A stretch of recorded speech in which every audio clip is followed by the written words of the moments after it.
एक बार और सुन लीजिएगा क्या क्या वर्णन किया गया है। श्लोक भी बड़े अद्भुत अद्भुत श्लोकों का वर्णन किया गया।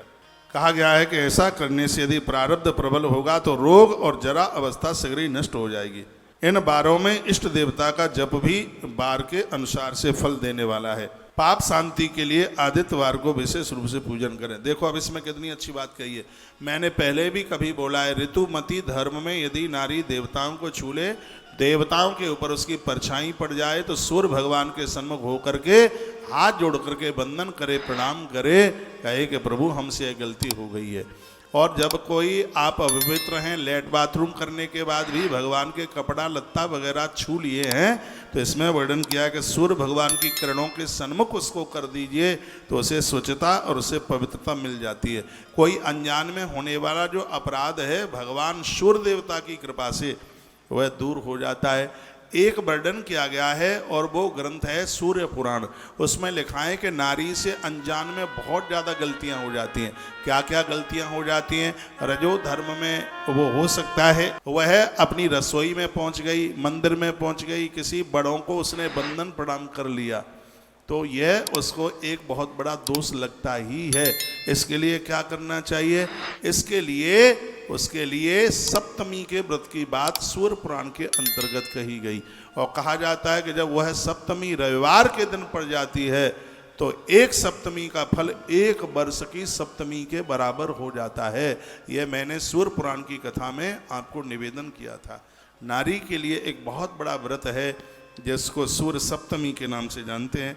इसमें भी वर्णन है कि कोई पाप हो गया और पाप के द्वारा गिलानी हो रही है, कोई अपराध हो गया उसके द्वारा गिलानी हो रही है, उसके लिए आदित्यवार में भगवान सूर्य नारायण का पूजन करें और व्रत करें, ऐसा वर्णन किया गया है। और ब्राह्मण को बुला करके उसको मीठा भोजन कराएं।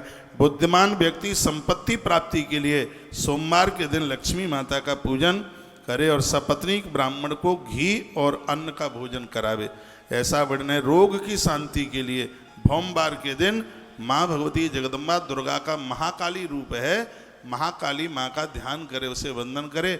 आपके शहर और गाँव में यदि मंदिर है तो वहाँ काली माँ का दर्शन कर ले। भोमवार का मंगलवार का दिन है जो महाकाली का दिन है, और महाकाली माता के मंदिर में दर्शन करने से, इस माँ को प्रणाम करने से व्यक्ति को आरोग्यता मिलती है, निरोगता मिलती है। पूरा देश मुझे सुन पा रहा है।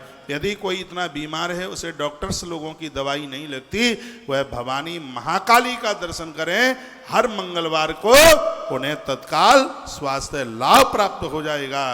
ऐसा श्री शिव महापुराण के अंतर्गत ऐसा वर्णन किया गया। रोग शांति के लिए भोमवार के दिन महाकाली का पूजन करें, माँ का दर्शन करें।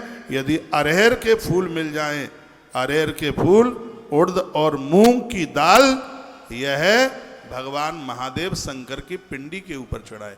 अरहर का फूल, उड़द और मूंग साबुत भगवान महादेव के ऊपर मंगलवार के दिन चढ़ाएं और भगवती महाकाली का वंदन पूजन करें। मैं श्लोक नंबर आपको बता देता हूँ। ये शिव महापुराण के विद्येश्वर संहिता के अध्याय नंबर 14 के श्लोक नंबर 30 में ये बात कही है। विद्येश्वर संहिता अध्याय नंबर 14 श्लोक नंबर 30, और इसमें इस बात का वर्णन किया गया है। और बड़ा अद्भुत श्लोक है। कहाँ गया भाई?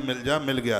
काल्यादीनी भौमवारे तो ये द्रो रोगोपशांत मांस मुदगाड़ कान्येन ब्राह्मणा शैव भोजयत।